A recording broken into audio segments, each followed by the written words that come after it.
I think we'll try to do this again. So Welcome. the question was, how did I get in this field?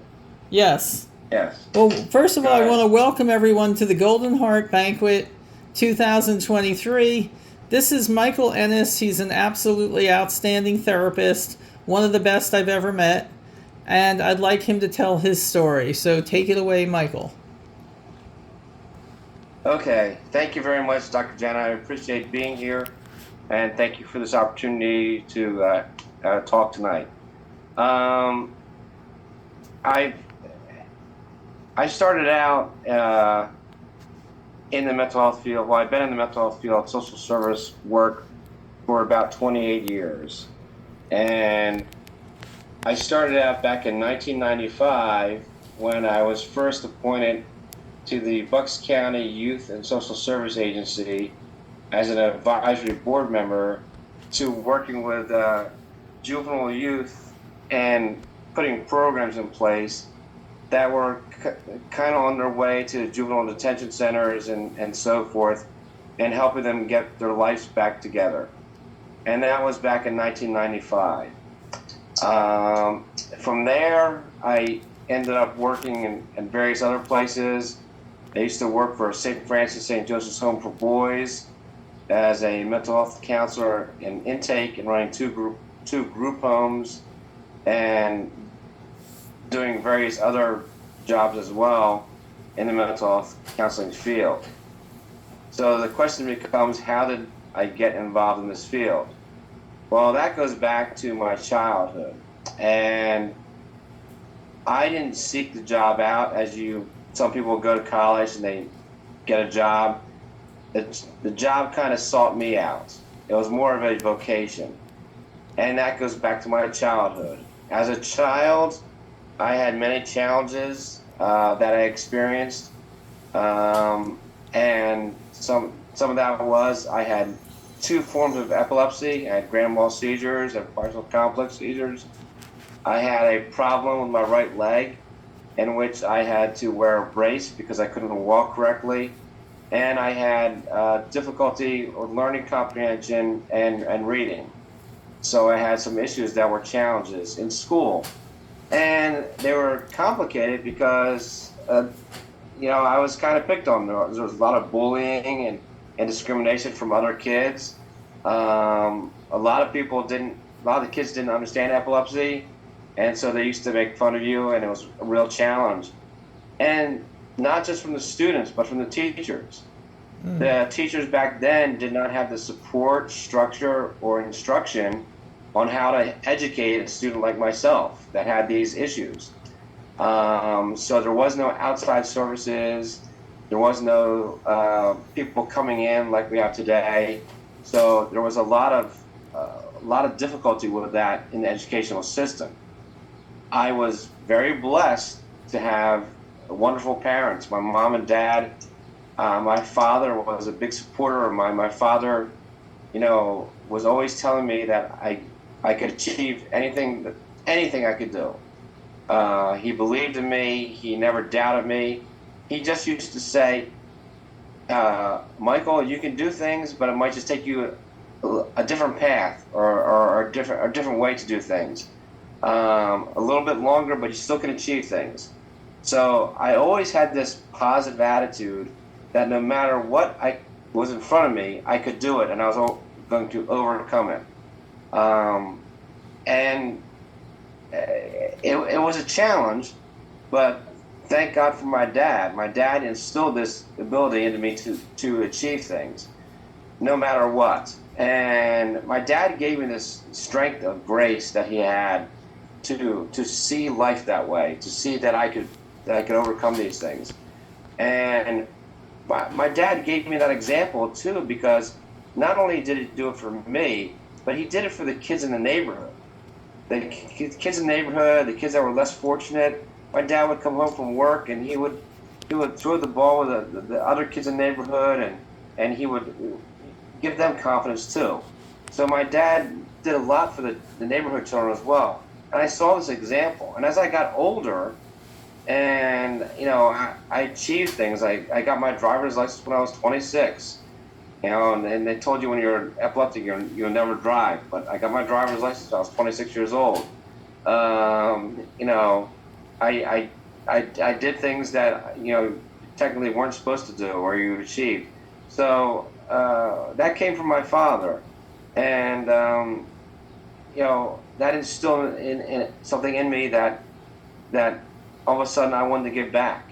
I wanted to give back. And so that's kind of what led me to this field where I ended up going to this field and working in this field and becoming a voice for these kids. These who's going to hear their voice? These kids have talents, but they also have issues, and who's going to advocate for them? Who's going to help them to bring forth their issues? And now we have services that we can do this, and so that's what led me to this field. And I've been in this field for 28 years doing this and working and helping, because I think once you're in it and you have this, yes, you need to go and get your degrees and certifications, but when you have a lived experience, that experience kind of drives you, and you develop the understanding of empathy. You know what the other person is going through, so you're like a healer, even though you may be wounded yourself. You understand, so you can help in ways that may be different, but you can still help. So after 28 years of being involved in this field, it's also led me to start my own business, which is the Healing Cross Ministry, which is to help children and adults and help them get back on their feet, help them to realize their potential, their God-given potential, to work with them, to show them that they are gifted, to show them they are talented, to show them that they have a place, that they have a value, that their voices can be heard, and to move forward with that, to give them that potential to rise up and share with the world their light and their giftedness, what their talents are. Because in today's times, we have so many things that are oppressing young people. There's so many things out there. There's so many things where these children are being traumatized in many different ways that, you get a sense from talking to them. They feel hopeless. They feel that they can't achieve. Well, I hope to be able to show them that they can achieve, that they can get past that they are a gift, and that they can share their talents. So that's one of the things that I hope to give back. And that all comes from, and I have to say this, it all comes from my father. My father really was one that saw potential in people and always wanted to help them rise up and do better. He taught me that, and I'm grateful for that, because if I didn't have my father in my life to help me rise up and overcome my challenges, I wouldn't be here today helping others do the same. So a lot of it goes to my father. My mother was a good support, but my father was very, he was the one that was really pushing me to be all that I could be, and not give into my illness, not give into those things that could have kept me down. So your father sounds like an absolutely extraordinary person, and you really have carried out everything he taught you. My dad was very extraordinary. My dad was in the Navy. He was in the Navy. He was on a aircraft carrier during the Korean War, and then he came out and he got married in 1959 to my mom, and then they had 3 children. I have my older brother Robert, and I had another brother Mark, but Mark had passed away when he was young because he had a congenital heart defect.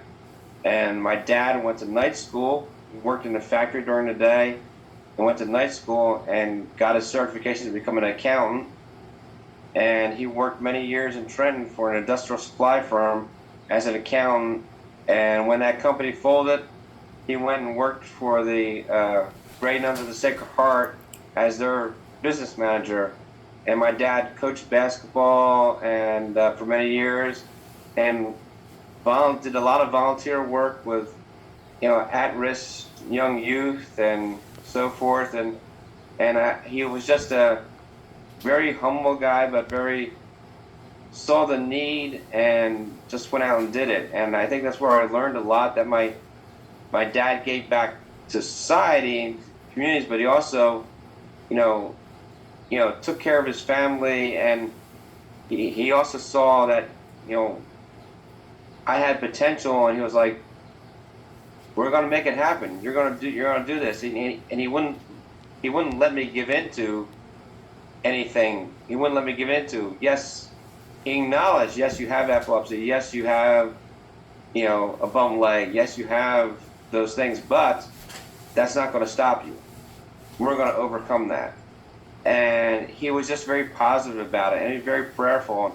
And when you have that kind of support, you can't go wrong. You can't go wrong, and that's the in today's society. I think that's a kind of support in some cases that's missing. And so, even in therapy, when you're doing therapy with a child, if you even listen to them and give them time and just give them words of encouragement, you can see how it makes such a difference. All of a sudden, they Mm-hmm. believe they can do it. It might take them longer, but all of a sudden, you'll see them do it, and they start believing in themselves and giving confidence. It changes. It changes their behavior. It changes the way they look at the world. It changes the way they look at themselves, and then they're on a better path. And in a lot of places, we're not doing that. We're not doing that, and I don't know if it's because people think it's too hard to do, or they don't have the time to do it, but you know sometimes you just have to roll up your sleeves and do those things because it makes all the difference in the world. And I think that's what we have to do. So And I've it was seen more of you a, get in there. I have seen you give everything you can possibly give to anyone you help. I've seen it many times. well, I appreciate that. And there are certain days where I think, as you know, it can get really frustrating, and you're like, okay, but I mean that's part of the job. That's part of the work. You can't go through the mud and the grit without having some rough days. But when you come out the other side and you see the end product, and you see how well the client is doing, or how well the child is doing, then it's worth it. We're all called, and no matter what job we have or what state in life we had, it is to share our light with one another and make the world a better place, and help bring those with us and help raise them up. So and that's all part of the journey. I have a great support from my wife. She supports me in all that I do, and she even helps out. She's great. She's not here right now, but she even helps out with um, you know, she's an artist. I mean, that's her hobby, but she even helps out, like making the kids, my clients, like some art projects and stuff like that, and doing things and to bring beauty into their lives and things. So we all have something that we can give. We all have something that we can give and share, and help raise somebody up. And I think that's what we're called to do. I think that's what can make the difference. It's Some people always say we have to do something big. It's not necessarily you have to do something big. It's the small things that can make a difference too. I know when I was a child, and I was having rough days, it was never the big things that mattered to me. It was the small things that mattered. It was a teacher that would come over and say, "Hey, are you okay?" Or just smile, or someone that would just give me a pat on the back, or just take time to listen. Those things actually foster self-esteem and foster confidence. It's the little things in places like that help grow that. So, and consistency. The most important thing I think when we work with kids or any client is consistency of services, consistency of just showing up and being there, because they really look for that. And when you miss a day, they will let you know it. So it's really important because that adds value to their existence. They need to know, they're not going to tell you this, but they need to know that they're important. So if you're showing up and every day and you're giving consistency, it values their existence. It lets them know that they're important, and they're going to want to strive to do better. They're going to want to strive to be better. They're going to want to strive to overcome their challenges because here's someone that's giving them value to their existence, that they are important. So that's another key thing that we have to really strive to trying to convey. So I know when I was a child that I had my one favorite teacher, and I always went to school, and just being consistent with that one teacher every day was really important. It didn't mean that I didn't love my family any less, but there was that consistency, and that consistency really builds trust and self-esteem and confidence. So it's really important that we understand that consistency is a key part to any type of therapy. So I think that's really important when we do this type of work. So And you that's another. brought you have a background in ministry. I mean, you have a master's in theology. I don't know. I might not be saying it right, but you certainly have a very spiritual background, and I think that you bring your goals and your ideals and your love and want and desire to service. You bring it all to what you do, and somebody who doesn't know anything about you would notice it right away if they had any. If they just looked at you and how you handle things, they would know, wow, this is a person of deep integrity who brings some kind of spiritual background to what he's doing, who has Well, really a I think desire to help.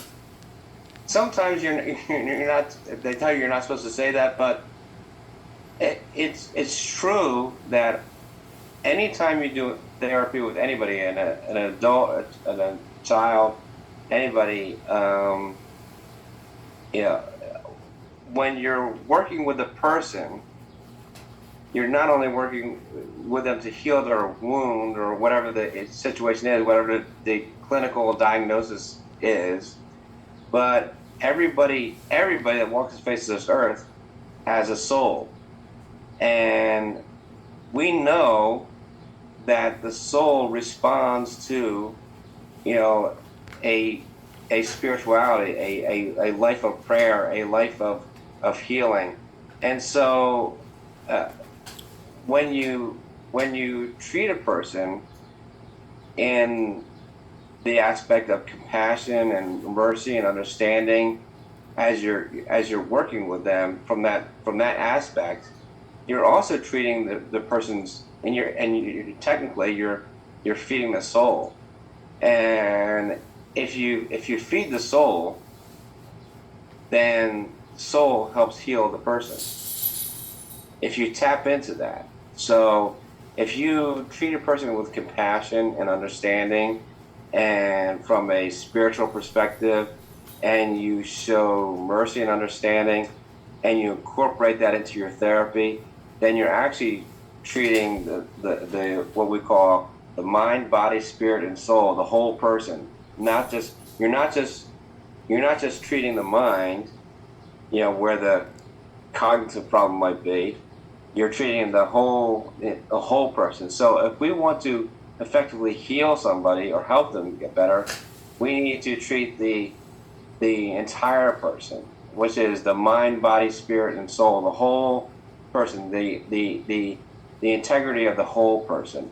So when you treat a person with compassionately and show mercy and understanding, and you come from that aspect, then you're feeding the soul, because the soul is what drives the healing of the person. If the soul heals, the soul will heal the person or help heal the person, and that's a big thing that I think a lot of people either don't understand, or they don't want to make the connection, because we, as a society, we try to keep those things separate, and we do that because there's so many political reasons, or you can't do that or so forth. But ultimately you can't, because if you really want to heal somebody, those two things go together. And there's a approach that I use, which is in therapy, which is called the Thomistic approach. It's Thomas Aquinas' approach to therapy. It's simple. It's just mind, body, and soul all together. And because the mind, body, and soul completes the entire person. because that's who we are. And I want to put in a disclaimer at the moment that Michael doesn't walk around talking about any religious philosophy Oh or no, anything. no, I don't. He's I this don't. is his what he's talking about now is his inner philosophy and his love and the way he services, but he never goes, he doesn't interfere with anyone's beliefs or anything like that. No, no. So I I just understand. wanted to clarify because I've seen him in action, and he is really great. And I can Yeah, see no. where what he's talking about really illustrates how he works. Yeah, I'll make that disclaimer too. I do. I never go around and preach religion No, never. or interfere with anybody's belief, or whatever. This is just this is just a philosophy of like how you would approach somebody when we all approach when each of us approaches an individual. We all have our own style. When you approach somebody and exercising a compassionate tone, so to speak, a way to de-escalate somebody using compassion. Um, that is in this field, in my field, seen as a Christian approach, a very philosophical approach to calm somebody down. Someone might approach it differently. Someone might be more firm or so forth. But in this way, this is what I'm talking about. When we talk about reaching the soul, we talk about using compassionate ways to exercise things. But I would never ever preach a different religion No, or do anything you like never that. do. You're very So, compassionate and loving, and I haven't heard you once ever talk about any religion or anything to anybody. So, yeah, so I just want to also support Dr. Janet what she's saying and make and clear that up. But an approach. So there's things like that, and also it's also years of experience of getting to know your clients, getting to know each child, even though they're young. Believe it or not, each child has their own temperament, and each child has their own. So when you first are working with a child or first working with an adult, you have to take a couple of days to find out what is that person's temperament. Some are phlegmatic, some are laid back, some are aggressive, some are very quiet, some are all over the place. So you, as a therapist, have to gauge what is their temperament, because that's going to dictate how you're going to communicate and work with that person. Everybody responds differently, and in this field, you can't take what they say personally either, because everybody has their own ups and downs. So I've had some clients that were seemed to be really aggressive, but they weren't, because that's just their temperament. They were just very hyper all the time. Then I had some clients that were just way laid back, and you're like, it was like pulling teeth, but that's just how they were. That was their temperament. So you have to learn how to yourself make adjustments on how you're going to communicate with that client, and that can be a difficult thing to do. And it takes a while, and that I had to learn very early. It takes a while to sometimes make a connection with that client, before you can really invest in the therapy part of it. So sometimes we're talking about like a month or two before you can actually start doing therapy, because you have to build up the relationship part first, depending on the mhm. individual's temperament.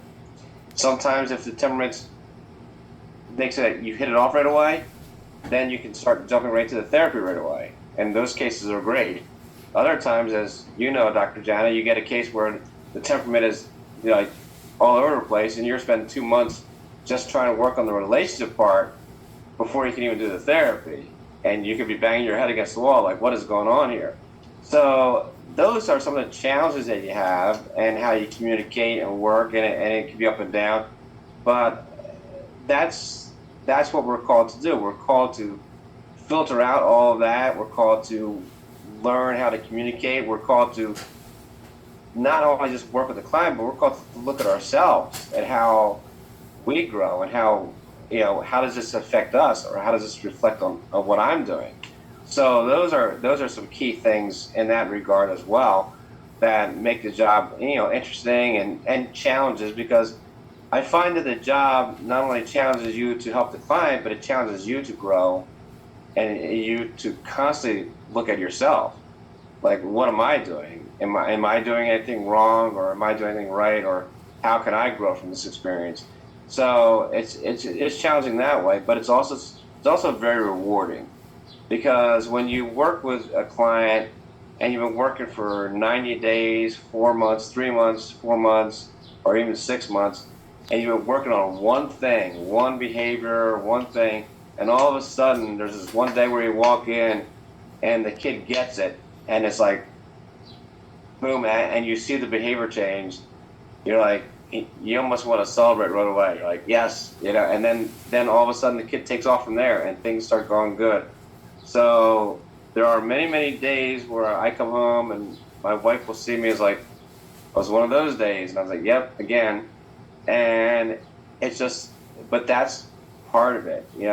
That's part of the, I used to say it's part of the cross, it's part of the suffering, it's part of, you suffer a lot, but that repeated behavior that you're doing, you remind yourself that repeated behavior that you're doing, the repeated therapy that you're doing over and over again, eventually it's going to have a breakthrough. And then you have that breakthrough. And then once the water breaks and there's that breakthrough, then you see it and you're like, yes. And then a lot of good things start to happen. So the work is hard, you sacrifice a lot, but it's all worth it in the end, because once there's a breakthrough, you see the kid take off. And then that's the beauty of it. Michael, I only have like a few more minutes for the recording, but I do want to thank you for your wonderful service. I think you're an excellent role model. You're an example for others. I know you have some great plans that I might want to join in, that I think we've talked about, where you can reach out across to many different organizations to give help in ways that haven't been given before.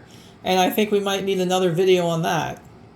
Well, I'm hoping, I know you only have a few minutes, I'm hoping that this will be a starting point, because I would like to take the Healing Cross Ministry and bring it to a broader community, and maybe work with some more people and do more of these talks and things in the public, and just get it out there and know, what we're there for, what we can try to achieve, and kind of just, maybe end it on this, just be a light to the community and be a light to other people, to be a resource for them. And they know that they have another place they can go to and talk and have a resource for help, and just leave it at that, and leave it at that this is a good starting point for that. Well, I absolutely intend to do more videos with you on the global plans that we are talking about, that you want to do, and as far as reaching out to the community at large. So if you want to just take another minute or two just to mention that, and then we're going to do videos just about that. So okay, well, I think in the future, with the Healing Cross Ministry, and my mission and plan is to try and bring that to a broader community and reach out into communities and different organizations, and just put it out there to know that people have a resource to go to, where they can call and set up appointments, or where I would come into the community, and I can do assessments and provide a service to help them with the various issues regarding anything from like bullying to just simple problems, work problems, trying to get your finances straight, things that affect everyday stress, just to handle those kind of issues. And I want to put more of like an emphasis on going out into the community and get the word out about this is what we do, and also to let people know that not to be afraid of the financial end of it, because I work on a sliding scale, and I would be willing to work with everybody, and find, no matter what their situation is, and we are open to figuring something out. So they shouldn't worry about that. The idea is to be there as a presence to help people in the community, help them whether it's short term or long term, to help them in the short term to get back on their feet, to help them to give them some direction, whether it's parents with their children or even an adult that might just need a way to talk to somebody for a couple of times to get back on the right direction, or even with a community organization, or like even working with people at daycares and daycare centers and so forth, just to give them support and guidance and get that out there. And I think that would really be a benefit and help people. And just I'm trying to grow the business and grow that from that end and see what we can do. I think I feel like God's calling me in that direction to expand that business and try and work with others, get other commissions involved and other people involved in it, so we can help the community at large, and let the community at large let them know that they have a place to go. They have someone there that can give them support and give them the time to talk to them, and even if it's just to have someone come and listen and give them the support they need, I think is what is a good thing. So I would like to do more videos on those kinds of talks and different topics that I have. There's topics on bullying, there's topics on different peer programs, things that I have lined up, a number of different issues, parenting issues, how to communicate with your children, things like that, that I think we can do in the community and so forth. So I think that would be a really good idea. I think those are things that we can do, and I think it would be beneficial to the community. And so that's where I'd like to take that on a global level out there more so. Okay, well, we will address that in some future videos. I just wanted to make sure that people knew who you were and that you are getting a Golden Heart Award for your wonderful service in the community.